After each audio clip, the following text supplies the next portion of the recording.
தினமலர் நேயர்களுக்கு அன்பான வணக்கம். சித்ரா காஃபி வழங்கும் உரைகள் நிகழ்ச்சிக்கு உங்களை வரவேற்கிறேன். அதிமுக பாஜக இடையில தேர்தல் உடன்பாடு ஏற்பட்டு 2026 சட்டமன்ற தேர்தலை சந்திக்க போகிற நேரத்தில் ஆட்சியில் பங்கு கூட்டணி ஆட்சி அப்படிங்கிற சொற்போர் தொடர்ந்து நடைபெற்று கொண்டுதான் இருக்கு. எந்த முடிவுக்கு வந்திருக்கிறாங்க? எடப்பாடி பழனிசாமி இன்று வரைக்கும் கூட்டணி ஆட்சி அப்படிங்கிறத சொல்லவில்லை. ஆனால் அதே நேரத்தில் பாஜக கூட்டணி ஆட்சி அப்படிங்கிறதுல ரொம்ப தெளிவா இருக்கிறாங்க. என்ன முடிவு எடுக்க போறாங்க? அந்த சொற்களை பயன்படுத்துறதுல என்ன தந்திரத்தை கையாள்கிறார்கள்? இதான் நம்ம வாதிக்க இருக்கிறோம். கூட்டணி ஆட்சி இல்லை, அமித்ஷா பழனிசாமி சொற்போர் ஒரு தந்திரமா?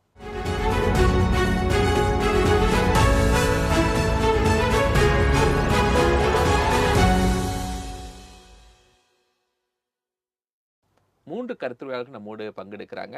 பத்திரிகையாளர் KKR ஆதித்தன், பாஜக திரு தூத்துக்குடி செல்வம், அரசியல் விமர்சகர் வழக்கறிஞர் ஸ்ரீ அக்னீஸ்வரன். ஒரே வரவேற்றுக் நான் திரு ஆதித்தன் இருந்து விவாதத்தை துவங்குறேன். ஆதித்தன், பாஜக அதிமுக கூட்டணி அமைந்ததிலிருந்து ஒரு பெரிய கிளாஸே என்னன்னா ஆட்சியில் பங்கு. அது அமித்ஷா அன்னைக்கு சொன்னதுல இருந்து அதுக்கான விளக்கங்கள் ஒவ்வொரு வடிவத்திலையும் ரெண்டு பேரும் புதிதாக சொல்லிட்டு இருக்கிறாங்க. ஆனா என்ன நடக்க போகுது 26ல? இப்ப லாஸ்டா எடப்பாடி பழனிசாமி என்ன சொல்லி இதுக்கு தீர்வு கொடுத்திருக்கிறார்? அதாவது எம்ஜிஆர் அடிமை பெண் படத்துல நினைக்கிற பாட்டு உண்டு, ஏமாற்றாதே ஏமாறாதேன்னு பாட்டு உண்டு. அந்த பாட்டு மாதிரியே இப்போ எடப்பாடி பேச ஆரம்பிச்சிருக்காரு. அதுக்கு பதிலடி அண்ணாமலையும் கொடுத்தாரு. அது இந்த மாதிரி ஒரு கூட்டணி அமைக்கும் போது ரெண்டு கட்சிகளுடைய நம்ம தலைவரோட ஒற்றுமையாக இருந்தால் தான் தொண்டர்களுடைய ஒருங்கிணைப்பு வலுப்பெறும். ஆனா தலைவர்களே அந்த அமைச்ச கூட்டணிய ஒவ்வொருவரும் ஒரு கருத்து சொல்லி குழப்பம் போடும்போது தொண்டர்கள் ஆட்டோமேட்டிக்கா ஒன்னே சேரப்பட்டாங்க. ஆனா இப்போ அதிமுக பிஜேபி நடக்கிற என்னன்னா, எடப்பாடி பேர் ரகசியமா டெல்லி போய் அமித்ஷா பார்த்து கூட்டணி அறிவிச்சிட்டார். அதுக்கு பிறகு எடப்பாடி தலைமையில் தான் ஆட்சினாங்க. அதுக்கு பிறகுதான் பிடிச்ச கூட்டணி ஆட்சி சொல்லி பிஜேபியில என்ன காரணம்னா, தமிழக பிஜேபியில ஒரு காலத்துல திமுக ஆதரவு பிஜேபி, அதிமுக ஆதரவு பிஜேபி இருந்துச்சு. இப்போ அப்படி கிடையாது. அதிமுக ஆதரவு பிஜேபி தனித்து போட்டியிட வேண்டும் என்ற கருத்துள்ள அண்ணாமலை ஆதரவு பிஜேபி அப்படி இருக்கு. அண்ணாமலை ஆதரவாளர்கள் கடந்த பாராளுமன்ற தேர்தலில் தனித்து போட்டி ரொம்ப முயன்று தான் கூட்டணி தனியா உருவாக்குனாங்க. அதன் விளைவாக ஓட்டு வாக்கு சதவீதத்தை கூட்டி காமிச்சாங்க. இப்போ அந்த குரூப்பை டெல்லியில் உள்ள தலைவர்கள் அவங்க அவங்களுக்கு கொஞ்சம் திருப்திப்படுத்த வேண்டியிருக்கு. அதுக்காக கூட்டணி ஆட்சின்னு சொல்லும் போது அதை இங்க உள்ள தலைவர்கள் பிடிச்சுக்கிறாங்க. ஆனாலும் மாநில தலைவராக நியமிக்கப்பட்ட நயினா நாகேந்திரன் அதிமுக வந்தவர், அவர் எடப்பாடிக்கு ரொம்ப ஒருங்கிணைந்து செயல்படுறாரு. எடப்பாடி துணை முதலமைச்சர்னு கூட யாரும் சொல்றதுக்கு அனுமதிக்க மாட்டேங்கிறாரு நயினா நாகேந்திரன்.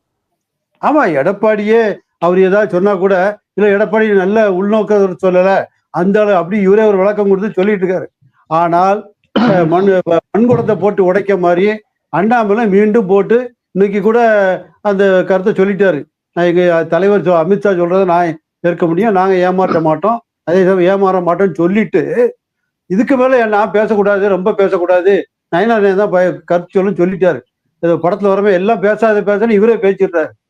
போன எலெக்ஷன்ல தனித்து இருக்கிறதுக்கு என்ன காரணம் வந்துச்சோ அதே காரணம் திருப்பி கொண்டு வராங்க. வெண்ணம் திரளும் போது தாலி உடைப்புன்னு சொல்லுவாங்களா, திரளுறதுக்கு முன்னாலே உடைக்கிறதுக்கு ரெண்டு கட்டத்திலையும் நடக்குது. இப்ப பாருங்க இந்த பிரச்சனை இல்ல, நீங்க எடப்பாடி பழனிசாமி எப்படி கன்க்ளூட் பண்ணிருக்காருன்னு மட்டும் சொல்லுங்க சார். இந்த பிரச்சனை எப்படி கன்க்ளூட் பண்ணிருக்காரு? இல்ல எடப்பாடி பழனிசாமி இதனால என்ன இழப்பு? இந்த பிரச்சனை முடிவுக்கே வராம இருந்து ஒரு குழப்பம் கடைசியில அதிமுகவுக்கு இன்னைக்கு ஒரு இழப்பு. ஒரு முன்னாள் எம்பி அங்க போயிட்டாரு. அவரு இந்த ஒரு பிரச்சனை தான் சொல்லிட்டு இருக்காரு. அதிமுக அவங்க ஒரு நாளும் எடப்பாடியை முதலமைச்சராகவே சொல்ல மாட்டாங்க பிஜேபியில, அப்படியே குற்றச்சாட்டு வச்சுட்டு அவர் போயிட்டாரு. இல்ல இல்ல இல்ல அன்வர் ராஜா வைக்கிற குற்றச்சாட்டு என்ன? அன்வர் ராஜா வைக்கிற குற்றச்சாட்டு என்ன? அன்வர்ராஜ் என்ன சொல்றாருன்னா, எடப்பாடி தான் சிஎம் சரியாவே இல்ல, அதிமுக தான் சிஎம்னு சொல்லிட்டு தானே. இல்ல அமித்ஷா அவர்களுடைய நேர்காணல்ல, குறிப்பா தினமலருக்கு கொடுத்த நேர்காணல்ல கூட அவர் ரொம்ப தெளிவா சொல்லியிருக்காரு. அமித்ஷா அவர்கள் சொன்னாரு. ஆனால் ஒரு பேட்டியில என்ன சொன்னாரு, அதிமுக சேர்ந்தவர் முதலமைச்சர்னு ஒரு பொதுவா சொல்லிவிட்டாரு ஒரு பேட்டியில. அதை பிடிச்சுக்கிட்டாங்க.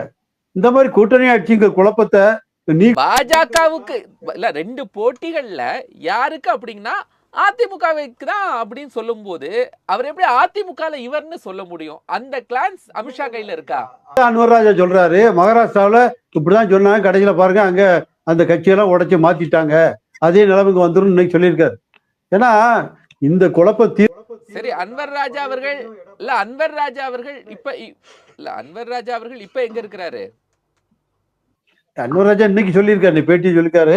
ஆனா இந்த குழப்பம் தீரணும்னா மீண்டும் எடப்பாடியும் அமித்ஷா ஒரே இடத்துல உட்கார்ந்து இதே இதை இந்த குழப்பத்தை தீர்வு பேட்டி கொடுத்தா தான் ரெண்டு சைடில் உள்ள தொண்டர்கள் மத்தியில் குழப்பம் தீரும். இல்லாட்டா நல்ல அமைந்த கூட்டணியை இடையில இவங்களே கெடுத்த மாதிரி ஆயிரும். ஏன்னா இது வந்து யாருக்கு சாதகம்? ஆளுங்கட்சிக்கு தான் சாதகம். ஏன்னா ஏற்கனவே இன்னும் அதிமுக பிஜேபி கூட்டணி மட்டும்தான் அமைஞ்சிருக்க வழியே இன்னும் ராமதாஸ் குரூப்பு சண்டை முடியல. அடுத்தது என்ன பிரேமலதா இன்னும் சரியா வரல. இதுக்கடையில எடப்பாடி ரகசியமா விஜய் கிட்ட பேசுறாரு சொல்லி ஒரு வேந்தி கிளப்பி விட்டாங்க. இந்த மாதிரி குழப்பத்தை இவங்க தீர்க்கணும். இல்லாட்டா 2026 தேர்தலில் பழையபடி எப்படி அவங்க கடிமான சவாலை கொடுக்க முடியும் திமுக அணிக்கு? இல்ல மதிமுக பாஜக இருக்கக்கூடிய அதிமுக அணிக்கு வரப்போகிறது அப்படின்லாம் கூட சொல்றாங்களே. அப்ப இந்த பக்கம் வலிமை தானே ஆயிட்டு இருக்கும். இல்ல மறுமலர்ச்சி திராவிட முன்னேற்ற கழகம் குழப்பம் ஏற்படக்கூடாதுன்னு நான் சொல்றேன். இவங்களுக்குள்ளே ஒரு குழப்பத்தை ஏற்படுத்தியிருந்தானா எப்படி ரெண்டு பேருமே மாத்தி மாத்தி சொல்லியிருந்தானா? ஆனா இன்னைக்கு கூட அவரு உடனே காலையில செய்தி வருது, எடப்பாடி இருந்த இடத்துல நயனார் இருந்தாரு, சந்திக்காம தவிர்த்து விட்டு போயிட்டாரு நாமக்கல்ல அப்படின்னு செய்தி வருது. இப்ப அண்ணாமலையை ப்ரெஷர் பண்றாங்க, அவர் வார் ரூம் எல்லாம் கலைச்சிட்டாங்க, இந்த மாதிரி பேசாங்கன்னு சொல்லி அப்படின்ட்டு வருது. இந்த மாதிரி செய்திகள் வரக்கூடாது. ஆரம்பத்திலே ஒரு வந்துட்டே இருந்தாலும் எப்படி அந்த கூட்டணி வந்து தொண்டர்கள் மத்தியில எப்படி ஒருங்கிணைப்பு, ஒரு உற்சாகம் எப்படி வரும் செயல்படுறதுக்கு? ஆளுங்கட்சி பலமா இருக்கு. அவங்க கவர்மெண்டே ஃபுல்லா இறக்கியிருக்காங்க கீழே அவங்களுக்கு சப்போர்ட்டா.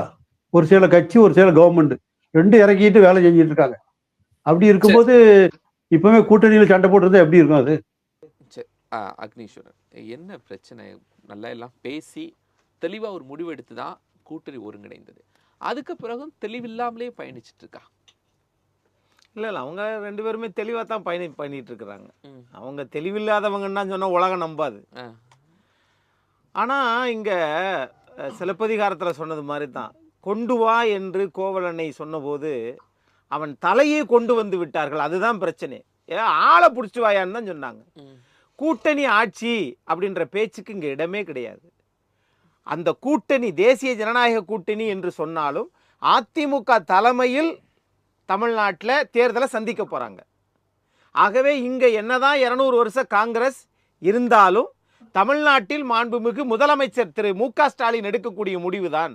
அதே மாதிரி தான் இங்கே அதிமுகவின் பொதுச் செயலாளர் திரு எடப்பாடி பழனிசாமி எடுக்கக்கூடிய முடிவு தான். அதில் மாற்றமே கிடையாது. இந்த அமித்ஷா சொன்னதெல்லாம் சந்தில் சிந்து பாடுறது, அந்த கட்சி வாக்குகள் எங்களுக்கு வந்துவிடும் என்று மன கண்ணோட்டம் போடுவது, இதெல்லாம் சரி. அண்ணாமலை சொல்றதை நம்ம தவிர்த்திடலாம். ஆனா அமித்ஷா சொல்றதை தவிர்த்திட முடியுமா? நான் கேட்குறேன், கூட்டணி ஆட்சி என்று சொல்றீங்கன்னா அதிமுகவுக்கும் திமுகவுக்கும் தான் இங்க போட்டி. ஏன் கூட்டணி ஆட்சி வரணும்னு கேட்குறேன். அப்படி ஒருவேளை கூட்டணி ஆட்சி வரணும்னு பாரதிய ஜனதா நினைச்சா நீங்க தனியாவே நின்றுட்டு போலாமே. எதுக்கு இன்னொருத்தர் மேல நின்று அப்புறம் அந்த கட்சியில நாங்க தான் முடிவெடுப்போம்னு சொல்லி? அது கர்நாடகா வரைக்கும் ஓகே சார். தமிழ்நாட்டிலும் கேரளத்திலும் அது நடக்காது, நடக்கவும் கூடாது என்று நினைப்ப மக்கள் அதிகம். 70% வாக்கு தமிழ்நாட்டில் திராவிட கட்சிகளுக்கு தான் இருக்கிறாங்க. அது ஒரு புறம் இருக்கட்டும். இங்க முதல்ல என்ன சொன்னாங்க? இந்திய நாட்டினுடைய இரும்பு மனிதர் உள்துறை அமைச்சர் அமித்ஷா என்ன சொன்னார்? அதிமுக தலைமையில் கூட்டணி, அதிமுகவினுடைய பொதுச் செயலாளர் எடப்பாடி பழனிசாமி அவர்கள் தான் முதலமைச்சர் வேட்பாளர், அதிமுகவின் உள் விவகாரங்களில் தலையிட மாட்டோம். எப்பா நீங்கெல்லாம் லட்சுமண ரேகைன்னு ஒன்று இருக்குல்ல, அந்த கோடை தாண்டக்கூடாதுல்ல. என்ன தாண்டினாரு? அடுத்து என்ன சொல்றாரு? நான் சொன்னது முதல்ல சொன்னது. அடுத்து அதிமுகவில் இருந்து ஒருவர், அப்புறம் ஆப்பிரிக்காவில் இருந்தா வருவாரு அதிமுகவுக்கு இல்லையே. ஆகவே திரிணாமுல் காங்கிரஸ் ஒருத்தர் கொண்டு வந்து இறக்கிடுவீங்களா? இந்த அரசியல் என்பது வடபுலத்திற்கு சரியாகும், ஆனால் தமிழ்நாட்டுக்கு இது ஏற்புக்கூடிய ஆகுமான்னு தெரியல. நீங்க ஒண்ணு சொல்றீங்க, போட்டிங்கிறது அதிமுக பாஜகக்கு அப்படின்னு, அதிமுக திமுகக்கு தான் போட்டி அப்படின்னு சொன்னீங்க. கரெக்ட். சரி, 2016 ஜெயலலிதா சந்தித்த சட்டமன்ற தேர்தல் 2011. எத்தனை பேர் எங்க கூட்டணியில போட்டியிட்டாலும் எங்க சின்னத்துல தான் போட்டியிடணும், யாரோடும் கூட்டணி தேவையில்லை. 2016லையும் யாருனாலும் அந்த மாதிரி திடமாக இன்று எடப்பாடி பழனிசாமி சொல்ற மாதிரி இருக்கிறாரா? 2024 மக்களவை தேர்தலிலேயே நாங்கள் கூட்டணியை சரியா அமைக்காததால் தான் தோல்வி, அதாவது அதிமுக பலம் அல்ல அப்படிங்கிறத ஒத்துக்கொண்டாங்க. ஒத்துக்கொண்ட தேர்தல் 2024. அதுக்கு பிறகு அவர்களுக்கு பலம் இருக்குன்னு நீங்க எப்படி வாதிடுறீங்க? இல்ல பலம் இருக்கா இல்லையான்றத நீங்க ஏன் கவலைப்படுறீங்க? இல்ல கட்சி சொல்லுது, எடப்பாடி பழனிசாமி அவர் தான் சொல்றாரு, நான் அதான் சொல்றேன். வேலுமணி சரி, இப்ப என்ன சொல்றாரு? அதிமுகவின் பொதுச் செயலாளர் திரு எடப்பாடி பழனிசாமி என்ன சொல்றாரு? பலம் வந்துருச்சுங்கிறாரா? தனிப்பெரும்பான்மையுடன் ஆட்சி அமைப்போம் இந்த சுற்றுப்பிரயாணத்துல சொன்னாரா இல்லையா? ஏன் 24ல சொல்லல அவரு? ஏன் 24ல நீங்க சேரல? நான் இப்படி கேக்குறேன், ஏன் 24ல பாரதிய ஜனதா தனித்து நின்று சொன்னீங்க? பாரதிய ஜனதா வேண்டாம்னு சொன்னீங்க. அதிமுக கூட்டணி பாஜக கூட்டணி வரலன்னு சொல்லல. நான் என்ன கேக்குறேன்னா, பாரதிய ஜனதா தனித்து நின்று 18% வாங்கியது. தனித்து நின்று இல்ல கூட்டணியோட வாங்குனாங்க. அது ஏன் தனித்து நீங்க உங்களால நிக்க முடியலன்னு கேக்குறேன். முதல்ல அத நம்ம சொல்றாங்க. அதாவது பாஜக கூட்டணின்னு தான் சொல்றாங்க, அதிமுக தான் தனித்தே எங்களுக்கு செல்வாக்கு இருக்கு கூட்டணி என்ற பேச்சுக்கு இடமே கிடையாது. உங்களுடன் கூட்டணி சரி. அதாவது அதிமுக 2024 தேர்தலுக்கு பிறகு நாங்கள் கூட்டணி அமைக்காதனால தோல்வின்னு சொல்றாங்க, பாஜக கூட்டணி தான் வேண்டுங்கிறாங்க. அப்ப இவங்க தெளிவா இருக்கிறாங்க, அதிமுக தெளிவா இல்ல. அதுதானே காட்டுது. நீ இப்படி சொல்லுவோமே, நீங்க 2024 பத்தி பேசுறீங்கல்ல, 2021ல பாஜக அதிமுக பாமக இந்த கட்சியெல்லாம் கூட்டணி இருந்துச்சுல, அப்ப பாஜக வாங்கிய வாக்குகள் எவ்வளவு? 2.6. அதிமுக வாங்கிய வாக்குகள் எவ்வளவு? பாஜக இருந்த போதே 33.4. அப்போ அது ஏன் இப்ப நடக்க போறது சட்டமன்ற தேர்தல், இதுக்கு முன்னாடி நடந்தது பாராளுமன்ற தேர்தல். பாராளுமன்ற தேர்தலுக்கு பிரதமர் வேட்பாளர் உங்ககிட்ட இருந்துச்சு, நீங்க தான் பிரதமரையே அப்படின்னு, நீங்க தான் பிரதமர். அப்படி இருக்கிற போது அதிமுகவுடன் ஒரு மத்தியில் 2 முறை ஆட்சியில் இருந்தவங்க ஒப்பிடுவது சரியா? சரிங்க, அப்ப வேண்டான்னு விட்டுருக்கலாம். ஏன் டெல்லியில போய் அமித்ஷாவை சந்தித்து இங்கு அழைத்து வந்து இங்க நீங்க கூட்டணி போட்டீங்க? அது என்ன அரசியல், என்ன அழுத்தம், அதெல்லாம் எனக்கு தெரியாது. அப்ப ஏதோ தேவை இருந்துச்சு. ஆக பின்புறத்தில 2024ல நாங்க கூட்டணி இருந்தால்தான் வெற்றி பெற முடியும் 26ங்கிற அச்சத்தின் பயன்பாடு தானே டெல்லிக்கு போய் அழைத்துட்டு வந்து. பாஜகவுக்கு இருந்துச்சா அதிமுகவுக்கு இருந்துச்சா? பார்த்துட்டு இருக்கிற மக்களுக்கு தெரியுமா தெரியாதா? டெல்லிக்கு யாருங்க போனாங்க? யார் வர சொன்னாங்க? தெரியலையே.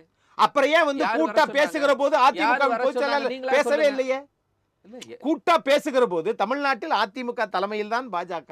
ரைட்டுங்களா? அப்ப நீங்களும் சொல்றீங்க, சொன்னதற்கு பிறகு சொல்ல வாரீங்க 2 பேர் கூட்டணி எப்படி ஃபார்ம் ஆச்சுன்னு அக்னீஸ்வரன் என்ன சொல்ல வாரீங்க? அக்னீஸ்வரன் சொல்றதுல இது ஒண்ணுமே கிடையாது. ஆனால் இந்த 2 தலைவர்களுமே இல்லைன்னா நீங்க சொல்லுங்க சார். மக்களுக்கு நல்லாவே தெரியும்.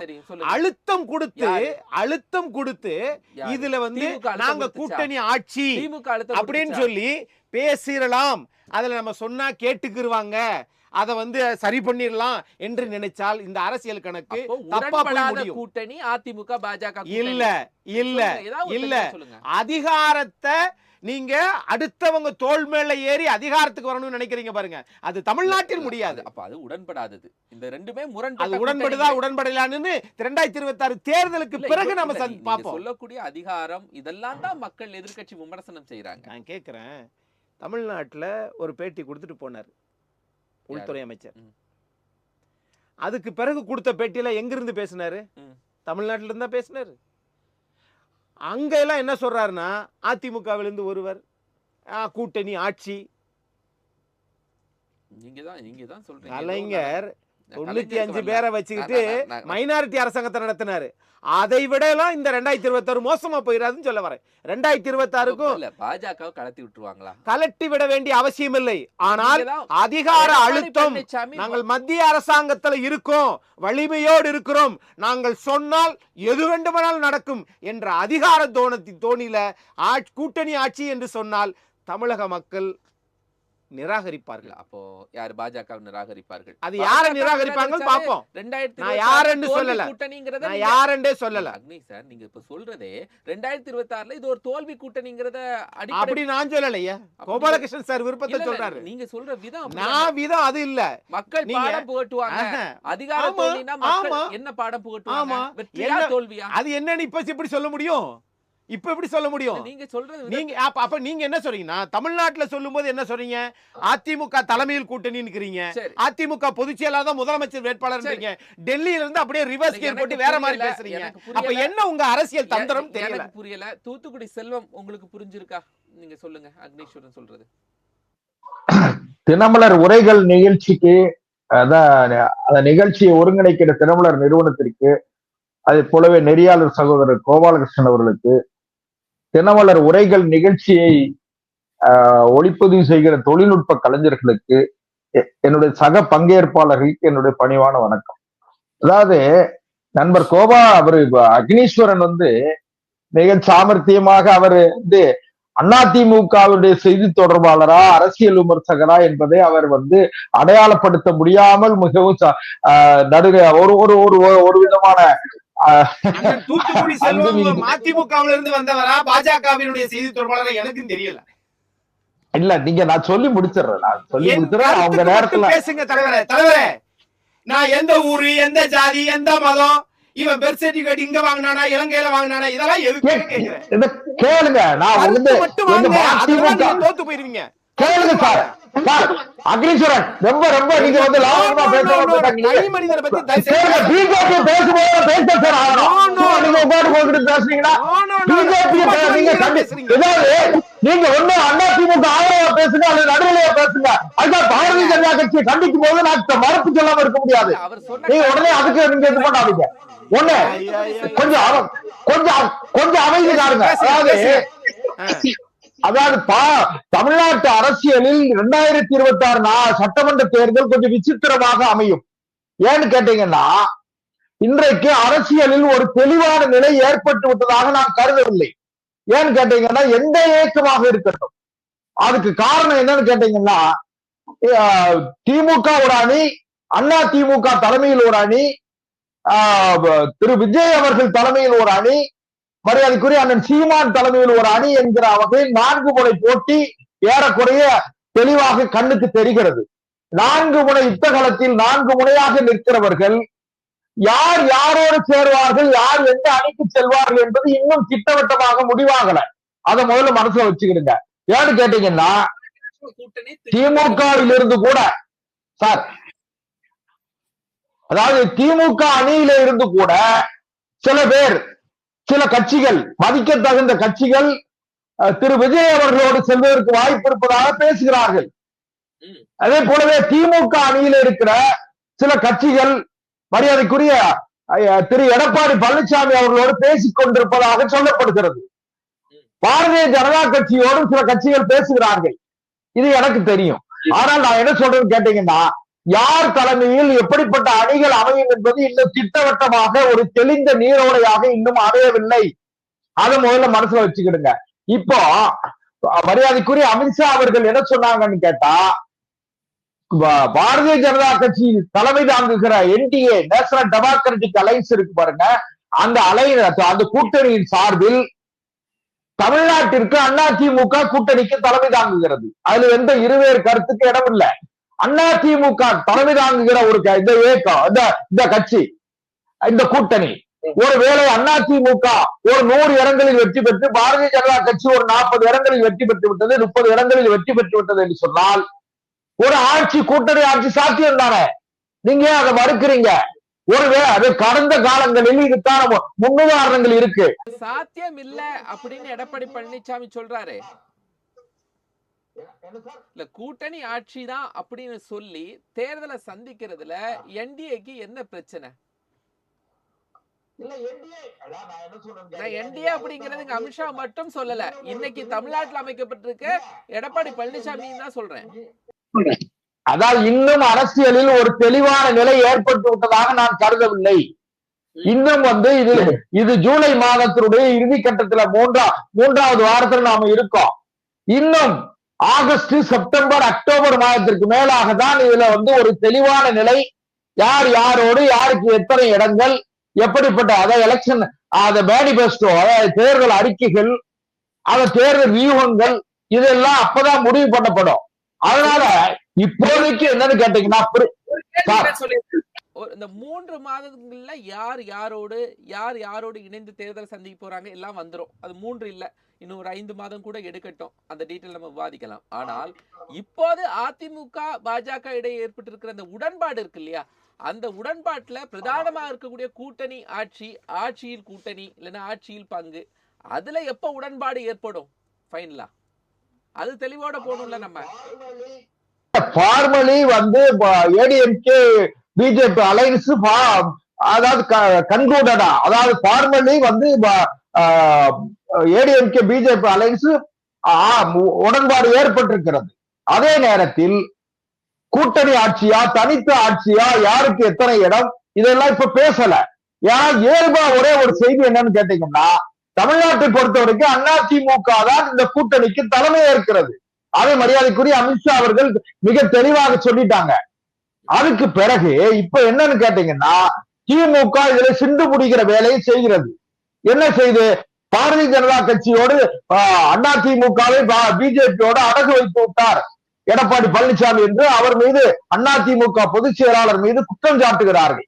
அதுக்கு அவர் பதில் சொல்ல வேண்டிய ஒரு தார்மீகமும் தர்ம சங்கடமும் இருக்கிறதுனால அவர் தேர்தல் பரப்புரையில அதிமுக கூட்ட தலைமையில் தான் ஆட்சி அமையும், நாங்கள் பெரும்பான்மை ஆட்சி அமைப்போம் என்று சொல்லுகிற உரிமையும் கடமையும் கூட அவருக்கு இருக்கு.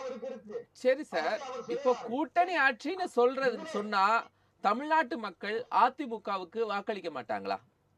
திமுக அதை சிந்து முடிகிறது அப்படின்னு உங்களுடைய சொல்லாடல்ல நான் சொன்னாலும் கூட, இப்போ கூட்டணி ஆட்சி தான், ஆட்சியில் பங்கு, எவ்வளவு ஒரு ஓபன் ஸ்டேட்மெண்டா விஜய் சொல்றாரு. இப்ப திமுக கூட்டணியில கூட எல்லாரும் கேட்டுட்டு இருக்காங்க ஆட்சியில பங்கு. ஆமாங்க, 2026 கூட்டணி ஆட்சி தான் ஓபன் ஸ்டேட்மெண்டா அது முன்மொழிகிறதுல என்ன தயக்கம்? எடப்பாடி பழனிசாமிக்கு என்ன தயக்கம் இருக்க போகுது? அப்போ அதுல ஏதோ சிக்கல் இருக்குல்ல. இல்ல அரசியல்ல நான் எடப்பாடி பழனிசாமி ஏன் முடிவெடுக்கிறாருன்னு கேட்கல உங்கள்கிட்ட, ஏன்னா நீங்க பாஜக, நீங்க தெளிவா இருக்கீங்க. ஆனால் தேர்தல் களத்துல கூட்டணி ஆட்சின்னு சொல்லும் போது என்ன நெகட்டிவ் உருவாகும் நினைக்கிறீங்க நீங்க? ஏன்னா அதுக்கு தானே பயப்படுறாங்க அதிமுக. இப்போ அது நீங்க ஒரு உதாரணத்துக்கு எடுத்துக்கிட்டீங்கன்னா, 2024 நாடாளுமன்ற தேர்தல் பாரதிய ஜனதா கட்சிக்கு மகாராஷ்டிரால பலகீனமா இருந்துச்சு, பாரதிய ஜனதா கட்சி அணிக்கு பலகீனமா இருந்துச்சு. அதே நேரத்துல ஒரு 3 மாத காலத்துக்கு பிறகு நடந்த சட்டமன்ற தேர்தலில் பாரதிய ஜனதா கட்சி கூட்டணி அமோக வெற்றி பெற்றது. அதனால மக்களை பற்றி நாம இன்னொன்று கேளுங்க சார், ஜனநாயகத்துல இறுதி எஜமானர்கள் வாக்காளர் பெருமக்கள் தான். இன்னும் கூட கட்சி தொடங்கி 6 மாத காலத்தில் டெல்லியில ஆட்சியை பிடித்த அரவிந்த் கெஜ்ரிவாலை பார்த்தோம். கடந்த காலங்களில் கூட மக்கள் செல்வாக்கு மிக்க திரு என்.டி. ராமாராவ் அவர்கள் கட்சி தொடங்கிய ஒரு 6 மாதத்துல ஆட்சியை பிடிச்சாரு. மக்கள் தலைவர் எம்ஜிஆர் அவர்கள் கட்சி தொடங்கி 6 மாதத்துல 1973 திண்டுக்கல் இடைத்தேர்தல்ல 2 லட்சத்துக்கு மேற்பட்ட வாக்குகள் வித்தியாசத்துல வெற்றி பெற்றார். அன்றைக்கு திமுக ஆளுங்கட்சி. அதனால மக்கள் தீர்ப்புக்காக எல்லோருமே ஜனநாயகத்துல நீதிபதிகளான வாக்காளர் பெருமக்கள் முன்பு அவரவர் வாதத்தை எடுத்து வைக்கிறோம். மக்கள் என்ன தீர்ப்பளிக்க போகிறாங்கன்னு தெரியாது. அதே நேரத்துல அவரவர் கட்சியை சார்ந்த நிலைகளை நாம் தெளிவுபடுத்த வேண்டிய நிலை இருக்கு. என்ன கேட்டீங்கன்னா, பாரதிய ஜனதா கட்சிக்கு நான் என்ன நினைக்க, இப்போ எங்க கட்சிக்கு ஒரு 25-30 எம்எல்ஏ கிடைச்சா எங்களுக்கு சென்னையில போனா ஒரு மரியாதை இருக்குமே அப்படின்னு நினைக்கிறது இந்த கட்சியை சார்ந்த ஆட்சியை சார்ந்தவர்களுக்கு ஒரு இயல்பாகவே ஒரு எதிர்பார்ப்பு, ஒரு வேண்டுதல், நம்பிக்கை எல்லாமே வரும். அமைச்சர் பதவி வேணும்னு சொல்றீங்களே? இல்ல, அமைச்சர் பதவியே கூட நான் என்ன சொல்றேன், அமைச்சர் எந்த கட்சிக்கு ஒரு 4 அமைச்சர் வந்தா நல்லது நினைக்கிறதால ஒவ்வொரு கட்சிக்கும் இயல்பு, அது யாரும் கிடையாது. அதாவது எல்லா கட்சிகளுமே எங்களுடைய கட்சியை சார்ந்தவர் ஒரு 4 பேர் அமைச்சரா. தமிழ்நாட்டு அரசியல் நீரோட்டத்தை நீங்க புரிஞ்சவங்க அப்படிங்கறதுனால நான் கேக்குறேன், இப்படி கூட்டணி ஆட்சின்னு சொல்றதுனால மாநில கட்சிகளுக்கு என்ன பிரச்சனை வருது? ஏன் கூட்டணி ஆட்சின்னு சொல்றதுக்கு அஞ்சுறாங்க? அதை நீங்க சொல்லுங்க. இல்ல, அதுல நான் இன்னும் கூட எங்களுக்கு தயக்கமே கிடையாது. உங்களுக்கு நான் பாஜகவை சொல்லல, அந்த ஸ்டாண்ட் எடுத்தா என்ன பிரச்சனை வரும்னு கேக்குறேன். கொண்டு வராது சார். நீங்க 1996ல 2006ல மரியாதைக்குரிய டாக்டர் கலைஞர் அவர்கள் வெறும் 96 இடங்களை வைத்துக் கொண்டு ஒரு சிறுபான்மை அரசை மிக வெற்றிகரமாக டாக்டர் ராமதாஸ் அவருடைய செல்வாக்கையும் அந்த கட்சியினுடைய எம்எல்ஏக்களுடைய பலத்தையும் காங்கிரஸையும் பேலன்சிங்கா கொண்டு போய் ஒரு தனி ஆட்சி கொண்டு போனாரு. அதனால நான் என்ன சொல்றேன்னு கேட்டா, காலங்கள் நிறைய விசித்திரமான அடையாளங்களை எல்லாம் அப்ப விட்டு கொடுத்தாங்க. அப்ப காங்கிரஸ் அமைச்சரவையில பங்கு கேட்கல சார். காங்கிரஸ் அமைச்சரவையில பங்கு கேட்கல. ஆனாலும் வாரியங்கள் ஒதுக்கப்பட்டது. குமரியானந்தன் போன்றவர்கள்லாம் வாரியங்கள்ல இருந்தாங்க, நம்ம பட்டியலிடலாம். இப்போ கூட அதுக்கு பிறகு இப்போ திமுக ஆட்சியில கூட காங்கிரஸ்ல உள்ளவங்க வாரியத்துல இருக்கிறாங்க. ஆனால் இந்த அமைச்சரவை பங்கு அப்படிங்கறதா சிக்கு இருந்தாங்க. இப்ப கொடுக்கல. கேளுங்க. ஆமா கேளுங்க. அதாவது நான் என்ன சொல்றேன்னு கேட்டீங்கன்னா, 96ல காங்கிரஸ் கட்சி அதுக்கான தமிழ்நாடு காங்கிரஸ் கமிட்டி அதுக்கான முயற்சிகளை எடுத்தது. ஆனா கலைஞர் என்ன பண்ணாருன்னா, டெல்லியில கலைஞருடைய ஆதரவு டெல்லிக்கு தேவை என்பதால் காங்கிரஸ் அகில இந்திய காங்கிரஸ் கமிட்டி மௌனமாக இருந்தது. அதனால நீங்க அரசியல்ல இன்னும் நடக்கும் இன்னெல்லாம் நடக்காதுல்ல நினைக்காதீங்க. விசித்திரங்கள் எப்படி வேண்டும் என்றாலும் அது அமையும். அதனால நான் உங்ககிட்ட கேட்ட அந்த கேள்வி நான் ஆதித்தன் டிரான்ஸ்பர் பண்ணிடுறேன். ஆதித்யன் சார், இங்க கூட்டணி ஆட்சின்னு சொல்லி தேர்தலை சந்திக்கிறதுல என்ன சிக்கல்கள் இருக்கு சார்? இல்ல, கூட்டணி ஆட்சிங்கிறது தேசிய கட்சிகள்லாம் அது விருப்பமாக தான் இருக்கிறாங்க. ஏன்னா அவங்க இது வரைக்கும் கடந்த 50 ஆண்டுகளுக்கு மேல தமிழ்நாட்டில் ஆட்சிக்கே வரல. கூட்டணியிலே வந்துடலான்னு பாக்குறாங்க. நம்ம கேரளாவிலலாம் கூட்டணி வெற்றிகரமாக போயிட்டு தான் இருக்குது. ஆனால் தமிழ்நாட்டில் இந்த திராவிட இயக்கங்கள் வந்த பிறகு தனியாட்சி மட்டும்தான் அப்படிங்கிறத ஒரு உறுதியாகவே வச்சுட்டு இருக்காங்க. அப்படி ஒரே ஒரு தடவை கலைஞர் இப்போ காங்கிரஸுக்கு சம அளவு கொடுக்கும்போது அது பெரிய தோல்வியிலையும் முடிஞ்சிட்டு. அதனால அதிலிருந்து வெற்றி பெறாத சூழ்நிலை இருந்தால் கூட வெளியே அவங்க தனிப்பட்ட தனியாட்சி சொல்லி தான் மக்கள். இன்னொன்று என்னன்னா, தேசிய கட்சிகள்லாம் கூட்டணி சொல்லும் போது ஏதோ மத்திய அரசு தமிழ்நாட்டை ஆளப்போகுதுங்கிற மாதிரி ஒரு பிரச்சாரம் தமிழ்நாட்டில் முன்னெடுக்கப்படுகிறது. அது காங்கிரஸ் டெல்லியில் இருக்கும்போது அதை தான் பண்றாங்க. இப்போ இவங்க பிஜேபி இருக்கும்போதும் அதே தான் பண்ணிட்டு இருக்காங்க. அதே மாதிரி ஒரு பிரச்சாரம் தான் தமிழ்நாட்டில் முன்னெடுக்கப்படுகிறது. அதனால அந்த கூட்டணிங்கிற சொல் இவங்களுக்கு கசக்குது. ஏன்னா இப்போ இவர் ரீசெண்டா கூட அன்புமணி சொல்லியிருந்தார் கூட்டணி பார்த்தி. உடனே அவரு பந்தியே வைக்கல உனக்கு, அதுக்குள்ள எல்லாரும் ஓட்ட சொல்றேன்னு சொல்லி அவர் கிண்டல் பண்ணிட்டாரு எடப்பாடி. அந்த அளவுக்கு கூட்டணிங்கிறது அவருக்கு ஒரு கசப்பாரு. ஏன்னா கசப்பு இல்ல, வெற்றியை பாதித்து விடக்கூடாதுன்னு இருப்பாரு. ஆனா இது வெற்றியை பாதிச்சிடுமா சார்? ஆதித்யன் சார், கூட்டணி ஆட்சின்னு சொன்னா ஒரு கூட்டணி ஆட்சி அப்படின்னு சொல்லும் போது வெற்றி அது ஏதாவது புள்ளியில பாதிக்குமா? இல்ல, கூட்டணி ஆட்சிங்கும் போது வெற்றி பாதிப்பு கொண்டு கிடையாது. ஆனா அன்றைக்கு அதிமுக தொண்டர்கள், திமுக இந்த திராவிட கட்சி இயக்க தொண்டர்கள் அதை எதிர தங்களை அதை விரும்புறது கிடையாது. இன்னொரு கட்சி நம்ம உள்ள வர்றது இதுவரைக்கும் விரும்பல, இனிமே விரும்பலாம் தெரியும். இல்ல, நான் என்ன கேக்குறேன்னா, பார்லிமெண்ட் எலெக்ஷன்னா கூட்டணி அப்படின்னு சொல்லி தேர்தலை சந்திக்கிறாங்க. அதே கட்சியில் உள்ளவங்க வாக்களிக்கிறாங்க, 40க்கு 40 இடங்களையும் பெறுறாங்க. ஆனால் மாநில சட்டமன்ற தேர்தல்னா அதே கூட்டணி அப்படின்னு சொல்றதுல என்ன தப்பு இருக்கு? அப்ப மட்டும் தமிழ்நாட்டு மக்கள் ஒத்துக்கொள்ள மாட்டார்கள் அப்படிங்கிறது என்ன மனது? டெல்லியில 2 தேசிய கட்சி அவங்க கூட்டணி பண்றாங்க. அவங்க அதை மனப்பூர்வமா ஆதரிக்காங்க. ஆனா தமிழ்நாட்டுல அந்த தேசிய கட்சிகள் இவங்க தயவை தான் நாடி நிற்க வேண்டிய நிலைமை இருக்கு. அதுல கொஞ்சமாவது முன்னுக்கு வரதான் அண்ணாமலை போன எலெக்ஷன் கொஞ்சம் காமிச்சாரு. ஆனா அதுக்குள்ள அவரை இந்த முளையிலே முறிக்கிற மாதிரி முறிச்சு விட்டாங்க. அதை தொடர்ந்து ஒரு 5 வருஷம் ஆனாலும் பரவாயில்ல, தொடர்ந்து இந்த மாதிரி பண்ணாங்கன்னா அன்னைக்கு விஜயகாந்த் வந்த மாதிரி இன்னைக்கு வரலாம். ஆனா அந்த இதை திராவிட கட்சிகளோ திமுகவோ அதிமுகவோ தேசிய கட்சிகள் இந்த மாதிரி தலையெடுப்பதை விரும்பல. ஏன்னா அவங்களுடைய சூப்பர்மசி பாதிக்கும்ல, அது நேச்சர் தான் அவங்க பண்றது, அதனுடைய விளைவு தான் இது.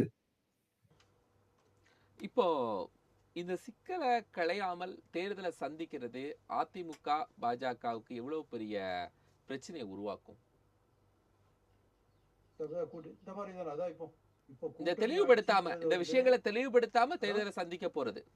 ஆமா, அது கட்டாயம் குழப்பத்தை தான் உருப்படும். ஏன்னா பிஜேபிக்காரங்க உற்சாகமாக கூட வேலை செய்ய மாட்டாங்க. இன்னைக்கே பாருங்க, இப்போ கூட்டணி ஆட்சி வேணுங்கிற பிஜேபி ஆதரவாளர்கள்லாம், அண்ணாமலை ஆதரவாளர்கள்லாம் சமூக வலைத்தளங்கள்ல எப்படிலாம் போடுறான்னு நமக்கு தெரியும். ஓட்டு போட மாட்டோம்னு சொல்லி வலைத்தளங்கள்லாம் கருத்து பதிவிட்டு இருக்காங்க. அப்போ அவங்களெல்லாம் சரி பண்ணணும். அண்ணாமலை சரி பண்ணி பிஜேபி ஒற்றுமையா இருந்து ஒரு அணியா இருக்கணும். அது போல ஏடிஎம்கே ஒரு அப்படி இருந்தா தான் இந்த கூட்டணி ஆட்சி பேச்சை விட்டுட்டு முதல்ல தேர்தல் வெற்றி மட்டும்தான். இப்போ எடப்பாடி சொல்கிற ஆட்சி மாற்றம் ஒன்று தான். அதுக்காக தான் பிஜேபி கூட கூட்டணி சேர்ந்துருக்காங்க. அதை முதல்ல நிறைவேற்றிட்டு அதுக்கு பிறகு ஆட்சி தேர்தலுக்கு பிறகு மற்ற வேலைகள்லாம் பார்க்கலாம். அதான் பிஜேபி கை வந்த கலை. எடப்பாடி பழனிசாமியே தெளிவுபடுத்தி இருக்கலாமே, எல்லாமே தேர்தலுக்கு பிறகுதான் அப்படின்னு எடப்பாடி பழனிசாமி ஒரு தெளிவை ஏற்படுத்தி இருக்கலாமே. எடப்பாடி தான் அவரை நான் தான் சூப்பர்மேன் அந்த அணியில நான் தான் தலைவர் போது அவர் அது விரும்பலையே. ஏன்னா அவருடைய தொண்டர்கள் அவர் விரும்ப மாட்டாங்க, நிர்வாகிகள் விரும்ப மாட்டாங்க. இந்த அன்வர் ராஜா மாதிரி ஆட்கள்லாம் ஏதாவது சொல்லிட்டு வெளியே போயிடுவாங்கன்னு அவருக்கு தெரியும். அதனால அவங்க இது நாள் வரைக்கும் அந்த பழக்கம் இல்லாமல் இருக்கு. புதுசா ஒரு பழக்கத்தை உண்டாக்குறதுக்கு இன்னும். அப்போ பாஜக கூட்டணிக்காக தன்னுடைய கட்சியில இருக்கக்கூடிய மூத்த நிர்வாகிகளை விடுறதுக்கு கூட எடப்பாடி பழனிசாமி தயங்கல. அதாவது இப்போ இந்த மாதிரி டைம்ல வந்து மூத்த நிர்வாகிகள் எல்லாம் சேர்ந்து ஒற்றுமை எலெக்ஷன் தந்திக்கணும்னு விரும்புறாரு. நாளைக்கு எலெக்ஷன் முடிஞ்ச பிறகு நாளைக்கு இதே ஒரு பிரச்சனை சொல்லி கூட்டணி வேணும்னு சொல்லி ஏடிஎம்கேலே ஒரு குரூப் பண்ணும்போது அவரால் ஒன்றும் செய்ய முடியாது. அந்த டைம்ல அந்த மாதிரி ஒரு சூழ்நிலையை பிஜேபி பயன்படுத்தலாம் ஒழிய அதுக்கு முன்னாலே பயன்படுத்தும் போது தொண்டர்கிட்ட இருந்து ஒரு எதிர்ப்பு வந்து எதிர்கட்சியாக திமுக தூண்டி விட்டா அதுக்கு அவங்க என்ன செய்வாங்க? அதான் பிரச்சனை. இப்போ அதுதான் பயப்பட்டாரு.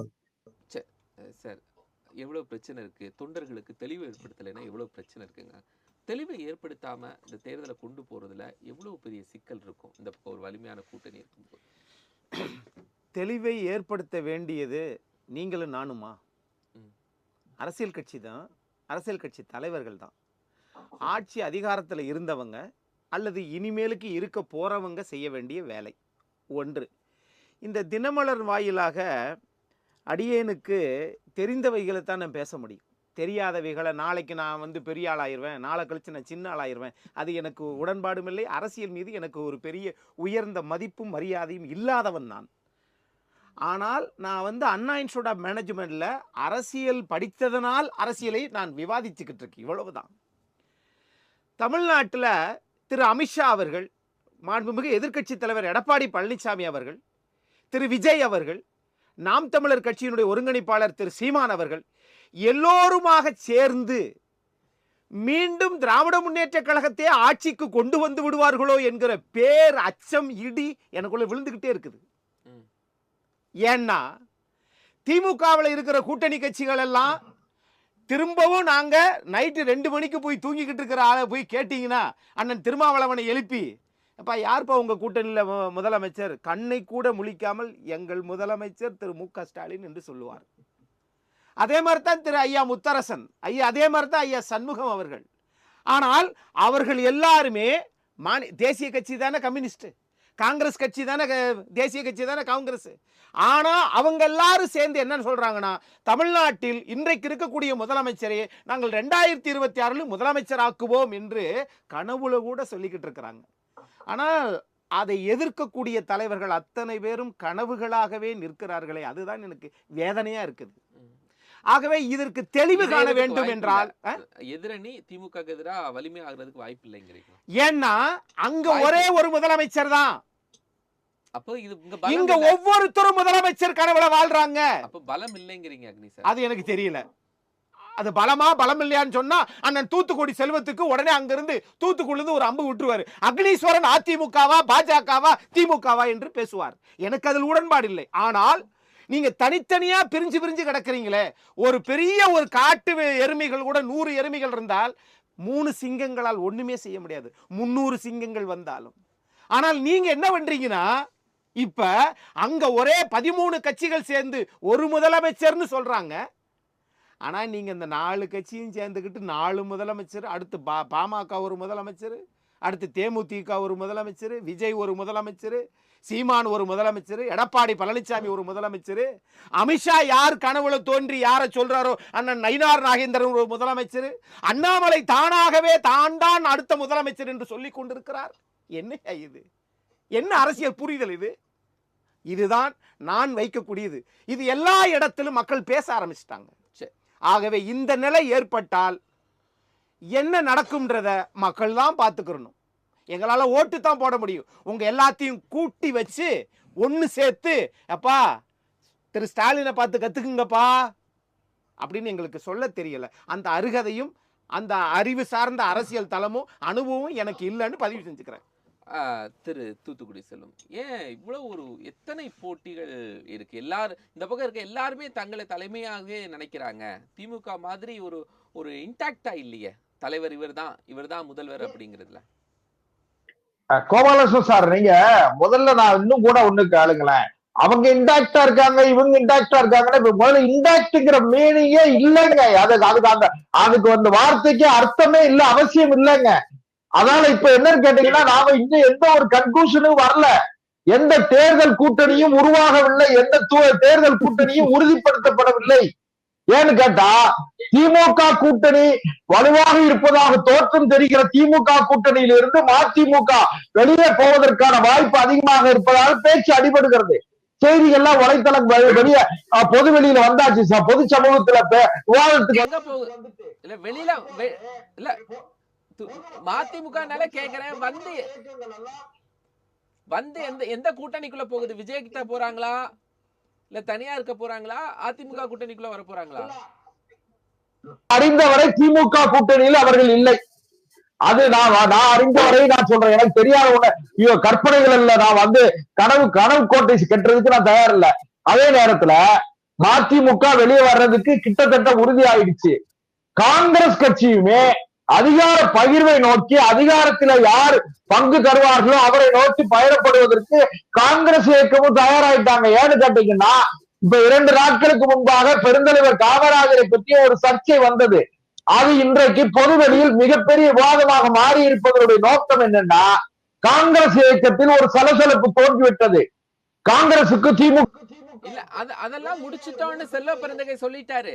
அதெல்லாம் பேசி சால்வ் பண்ணிட்டோம்னு சொல்லிட்டாரு. அதான் சார் நான் என்ன சொல்றேன்னா, இது எப்பவுமே அகில இந்திய கட்சிகளுக்குள்ள நெருக்கடி என்னன்னு கேட்டீங்கன்னா, ஒரு மாநில கட்சி அந்த கட்சியினுடைய தலைவர் உடனே ஒரு அறிக்கை விட்டுருவாங்க. அகில இந்திய கட்சிகளை பொறுத்தவரையும் மாநில கட்சிகளுடைய கருத்தை உள்வாங்கி அதுக்கு பிறகு அகில இந்திய அளவிலே அவர்கள் எல்லாம் கூடி அதுல நிறைய அவர்கள் ஒரு தீர்மானத்திற்கு வருவதற்கு சிக்கல் கொஞ்சம் நீடிக்கத்தான் செய்யும். அதனால காங்கிரஸ் இயக்கம் கூட வெளியே வர்றதுக்கு வாய்ப்பு இருக்கு. அதனால திரு விஜய் அவர்களோடு யார் யார் சேர்வார்கள்? இப்ப நான் உறுதியா சொல்றேன், திரு விஜய் அவர்கள் தனித்து அவருடைய தலைமையில் ஒரு அணி அமைய போகிறது. மரியாதைக்குரிய எடப்பாடி பழனிசாமி அவருடைய தலைமையில் எங்களுடைய தேசிய ஜனநாயக கூட்டணி இருக்கு. திமுக தலைமையில் ஒரு கூட்டணி, அண்ணன் சீமான் தலைமையில் ஒரு கூட்டணி. இந்த இதுல யார் யார் இடப்பெயர்வு நடக்கும், இடமாறு தோற்றப்புலை எங்க நடக்கும், யார் யாரோடு சேர்வார்கள் என்பதற்கான காலம் இன்னும் கனியவில்லை. அக்டோபர் மாதம் வரையும் நாம் இப்படிப்பட்ட விவாதங்களை நடத்தணும். நானும் நண்பர் அக்னீஸ்வரனை போன்றவர்களும், எனக்கு அவர் மிக நெருங்கிய நண்பர், இருந்தாலும் நாங்க 2 பேரும் கருத்து போவர்களை பொதுவெளியில வைக்கணும். ஆதித்தன் அவர்கள் ஒரு பார்வை பார்ப்பாங்க. இதெல்லாம் இந்த அக்டோபர் மாசம் வரை ஒரு தெளிவில்லாத விவாதங்கள் நடந்து கொண்டுதான் இருக்கும். இது தவிர்க்க முடியாது. முதல்வர் அப்படிங்கிறதும் தெளிவில்லாம தான் இருக்கும், அப்படிதானே? இல்ல, நான் என்ன சொல்றேன்னு கேட்டா, முதல்வர்ங்கிறதுல அதிமுக பாரதிய ஜனதா கட்சி கூட்டணிக்கு தலைமை ஏற்க போவது திரு எடப்பாடி பழனிசாமி அவர்கள் தான். அதுல மாற்று கருத்து இல்ல. அதே நேரத்தில் ஒருவேளை பாரதிய ஜனதா கட்சிக்கு ஏதாவது 2 அமைச்சர்கள் கிடைக்க மாட்டார்களா, கிடைத்தால் நல்லதுதானே என்று நினைக்கிற உரிமையும் அந்த விருப்பமும் பாரதிய ஜனதா கட்சியினுடைய கடைக்கோடி தொண்டனுக்கு இருந்தால் அது தவறு இல்லை. நன்றி தூத்துக்குடி செல்வம். கூட்டணி ஆட்சி இல்லை, அமித்ஷா பழனிசாமி சொற்போர் தந்திரமா என்ற விவாதத்தில் 3 கருத்துக்கள் நம்மோடு பங்கெடுத்தாங்க. பத்திரிகையாளர் KKR ஆதித்தன், பாஜக தூத்துக்குடி செல்வம், அரசியல் விமர்சகர் வழக்கறிஞர் சி. அக்னீஸ்வரன், 3 மனமார்ந்த நன்றிகள்.